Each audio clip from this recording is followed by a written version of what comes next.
Well, good morning, everybody. Whoop whoop, back again. Hope you're well. Glorious day, of course, here on oh crikey, Tuesday. Oh, it's very chilly this morning, and yeah, my central heating's gone out, so I'm wrapped up like a snug as a bug in a rug. This morning, yes, we're going to read the Bible again, but look, what I've done this morning is I've also got this one, okay? So this Bible is the New Revised Standard Version, okay? Now, I've had a look at the difference between the King James, which is what we've been working with on our previous occasions, which is this one, the King James. And when we went through a word yesterday, which was exceed, and I thought it was exceedingly, it's actually negated in this one. So it doesn't even include it. And I've got a Bible from the 1800s, and it still says exceed, as well as the King James. So I feel that this revised version is probably more of an easier one to read, instead of, I suppose, the old language, which is interesting because the words are there for a reason, but I suppose it could have been more like an adjective. It's like, how are you? I'm very good, or I'm good. What we're going to do this morning, this one's actually relating to the laws. So there's some Catholic or other connections through Christianity that actually negate the Old Testament for the laws that were brought down by Moses, from God to Moses, that he put onto these 2 tablets, and they were the 10 Commandments written in stone. How you doing? So what happened was these laws were brought down, but some are saying that we now negate the old and we go to the New Testament, being a new covenant was created by Jesus. Therefore, we negate the old. I don't feel that to be true and correct. Reason being, let's have a look here. We're going into Matthew again, and I do have, for the gentleman that said about the saints, in my King James Version, I have Saint Matthew, Saint Mark, Saint Luke, and Saint John. But I don't have any other saints. I don't have Saint this or Saint that for any other name in the Bible. I don't have Saint Amos or anything like that. I only have those 4 as a saint, which we know to be, what's the Injil? What's the Injil? Hashtag God logic. I only have those as saints. But here in this new revised, it doesn't. It just says Matthew. Somebody did speak on and say that saints, and explained what they are. But look, I don't mind. We're going to look at Matthew here, and it's got Matthew 5:17. And it says, the law and the prophets.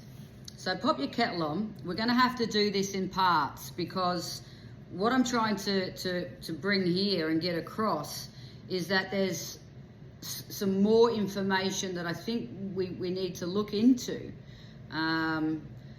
Because not only do we have the 10 Commandments that was written in the Old Testament, which I believe still stands as we carry through, but we also have in Leviticus, which tells us what we can eat and what we can feed ourselves.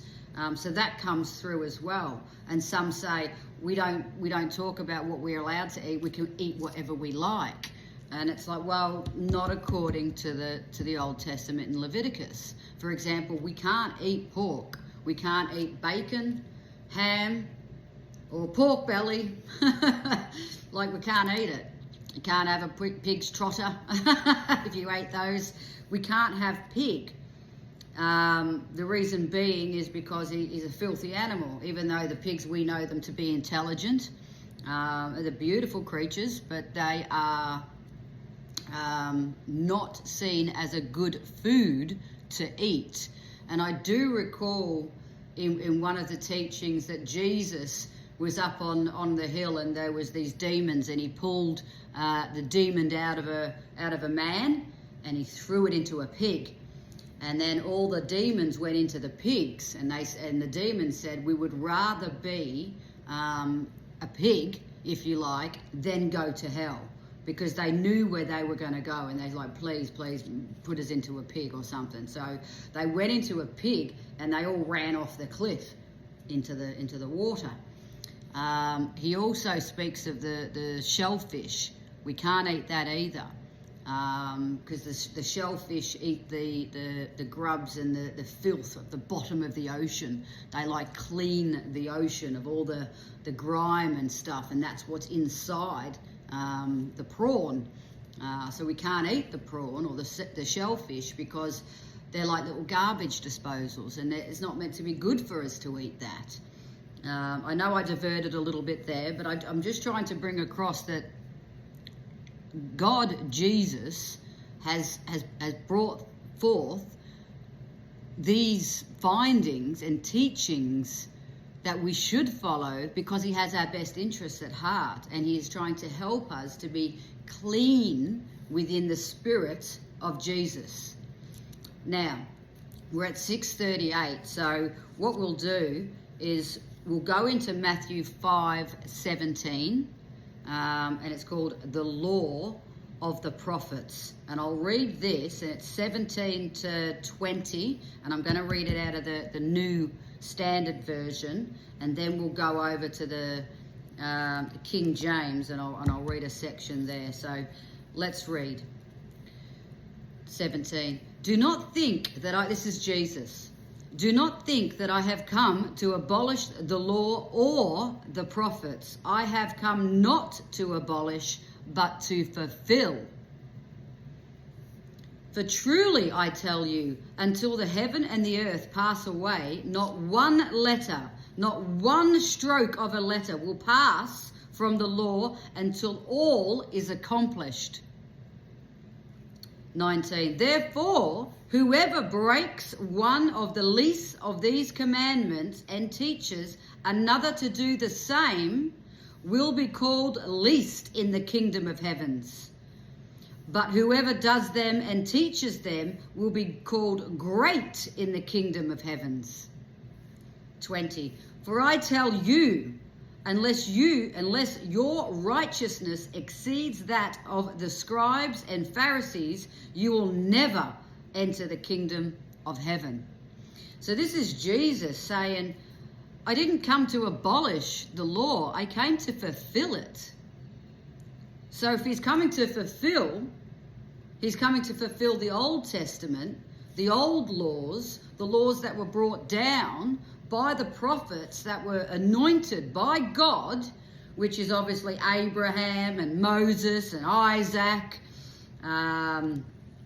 all of them that were before Jesus, and obviously that bloodline that comes through, which is why we've got the son of this and the son of that and this of that. That's why it all connects through, to show that it's a lineage that has linked through centuries, nay, thousands of years, that he's not here to abolish it. He's not overriding.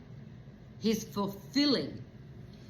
So what we'll do now, just to show what some of those things are, we'll go into the 10 Commandments, okay? So that's going to be the next one. We're going to read the 10 Commandments, and we'll read it from Exodus 20, right the way from 1 to 17, all right? So we'll go on to the next one. Let's go on to the next one. Back in a minute.